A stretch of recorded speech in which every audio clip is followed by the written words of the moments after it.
Hi, I'm Mark Kleisner, a student at Gateway Technical College's Culinary Arts program here in Racine, and today I'm going to show you how to cut a chicken. Now, the first step of cutting a chicken is to set it on its top, find where the backbone is. Now, there are two sides, the bottom and the top.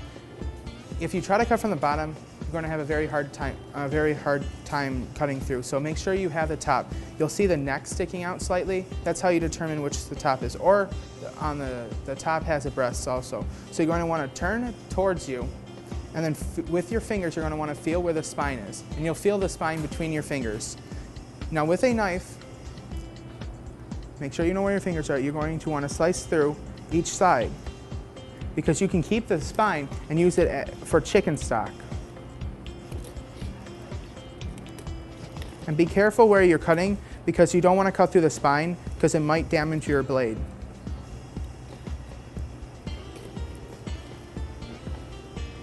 So now I have one half of it down.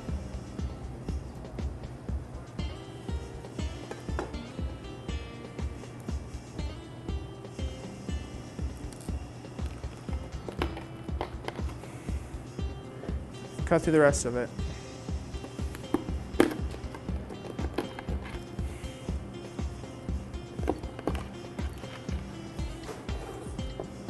Now you make sure you save this, because this has good flavor in it for stock.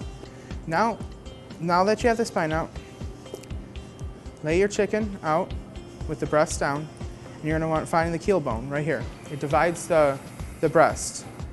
With the knife, find the center of it. You're going to want to cut right through it. Use a little pressure. You're going to have to cut through the bone. Slice right through. Now you have two half chickens.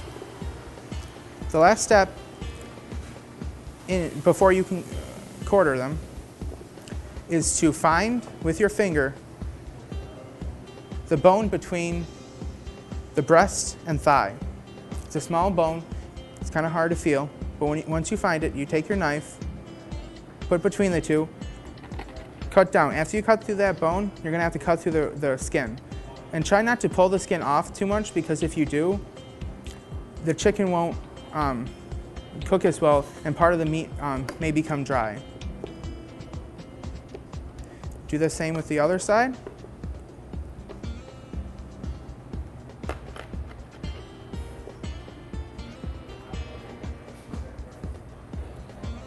Now you have a quartered chicken. Now you can stop here if you would like, and you can bake these, braise them, you can dress them up, and you can serve them as quarters. But if you would like to actually cut them into 8 pieces to make fried chicken, or just to have an 8-piece chicken. So now, if you decide to cut them into 8 pieces, you're going to want to make a little room for yourself. And if you're going to cut the breast and wing, with your fingers you're going to want to find where the divide. You're going to have to use your finger a little and press in, and you find the bone and the cartilage connecting the wing to the shoulder. With a knife, after you find that, cut right through it. And if you feel that you're cutting through bone, try to stop, because you don't want to cut through the bone, you want to cut through the cartilage dividing the bone.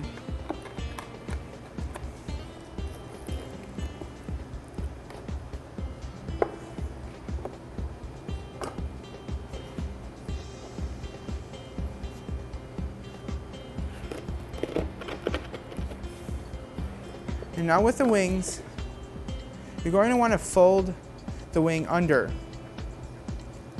when you cook them, because if you don't and the wing comes apart, you're going to have it's going to burn, or it's going to dry out. It just keeps the wing intact. This just prevents burning or drying out. Now with the thigh and leg, with your fingers you're going to want to find where the bone divides. And try not to cut into the leg, because you'll ruin the meat right by the bone. So once you find it, with your knife, cut into it.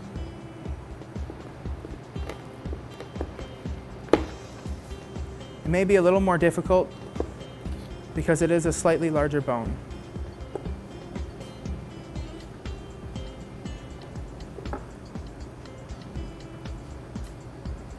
And always be careful when you're using a sharp knife when you're cutting through. Make sure you always know where your fingers are so you don't cut yourself. And just to restate, cutting your own chicken is simple and it's very, very easy to do. Buying pre-cut chicken is expensive and there really is no need when you can do it so simply. So now that we're done cutting, we have 2 breasts, 2 wings, 2 legs, and 2 thighs. Now here's just an example of what you can do after you cut your chicken. You can bread them and you can deep fry them and make some homemade fried chicken, which is always a hit at any family event or just for a great simple dinner. Thank you for watching. If you have any other questions, you can visit Gateway Technical College's website at gtc.edu/culinary arts. Thank you.